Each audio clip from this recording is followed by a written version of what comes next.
New details on the death of actor Luke Perry after that massive stroke at just 52 years old.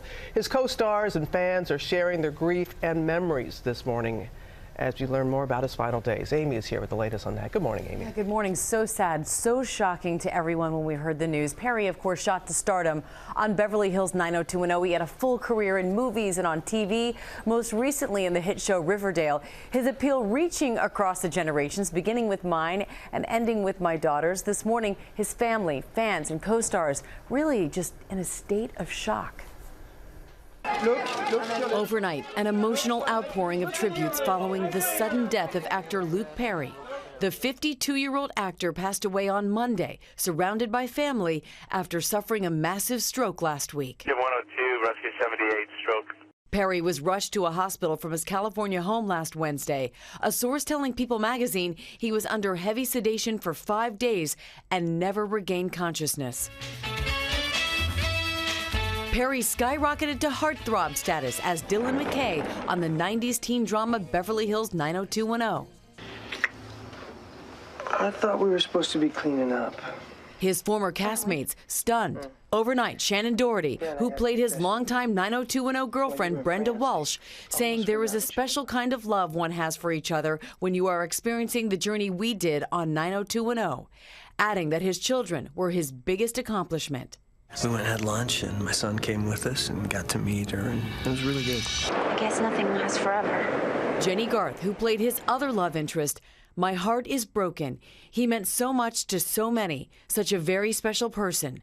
I share my deep sadness with his family and all who loved him. Such a terrible loss. I just can't believe he's gone. Carol Potter, his 90210 co-star, says her best memories of Perry are when the cameras weren't rolling.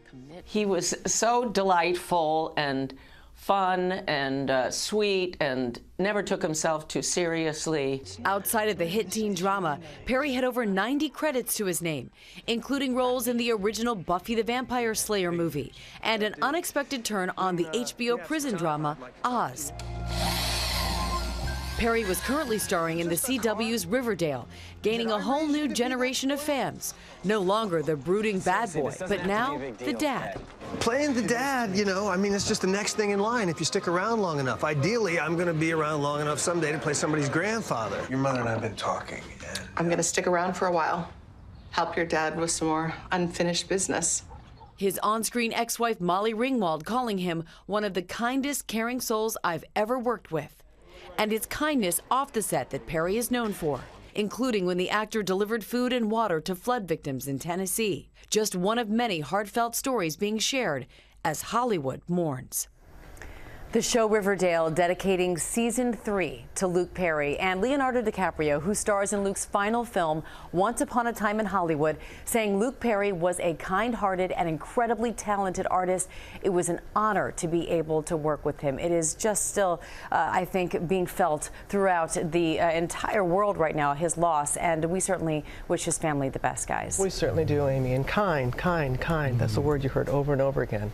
Joining us now is Dr. Carolyn Brockington. She is the director of the Stroke Center at Mount Sinai here in New York City. So wonderful to have you here, because there's so many questions as we mourn and we're grieving and have such wonderful memories of Luke Perry. 52 years old. Is there a misconception that this only happens for older people? Absolutely. People think that if they're young, they're protected, right? And the thing about stroke is that most people think it only happens when you get older. But really, the reality is stroke can occur at any age. There are many different reasons, and certainly the incidence of stroke increases as you get older because the medical conditions associated with that increase. But it doesn't mean that if you're young, you can't have a stroke. And is it true that if you're younger, it can be more dangerous when you have a stroke? Well, you know, the brain we start off with is not the brain we end up with, right? So if you're younger, you have a really robust brain, and if it should get injured, there's a lot of swelling sometimes that is associated with that, and can cause further injury as time goes on. So sometimes, being younger and having a stroke can cause more problems than being older. Wow. And Doc, what are the warning signs, and why is it so important to act fast? Right. I mean, stroke is considered an emergency, right? So it's almost happens when not enough blood gets to the brain and almost turns off the faucet, so to speak. So all of a sudden people have symptoms. It's not over months and years, it's over seconds to minutes. So we know the left side of the brain controls right side of the body and vice versa. So if you don't get enough blood flow to the right side of the brain, maybe your face droops, maybe your arm doesn't work well, maybe you don't speak as well, maybe you're not walking. And again, these symptoms are going to happen very quickly. So the importance of, you have to call. This isn't the time to Google and decide what to do. Call 911, go to the emergency room right away, because there are very effective treatments that we have right now that can really decrease any deficits or any problems someone has from stroke. People also really need to know prevention is possible. Right, because the big thing that also people don't realize is that we say 80% of strokes can be prevented, right? So that's a large number. 80%, wow. But you have to know what your risk factors are, and you have to modify them or control them appropriately. So high blood pressure, we know hypertension, number one risk factor, diabetes, heart disease, smoking, high cholesterol. So all those things, it's time to partner with your doctor, decide what are your risk factors, control them appropriately, then you have a healthy brain, right?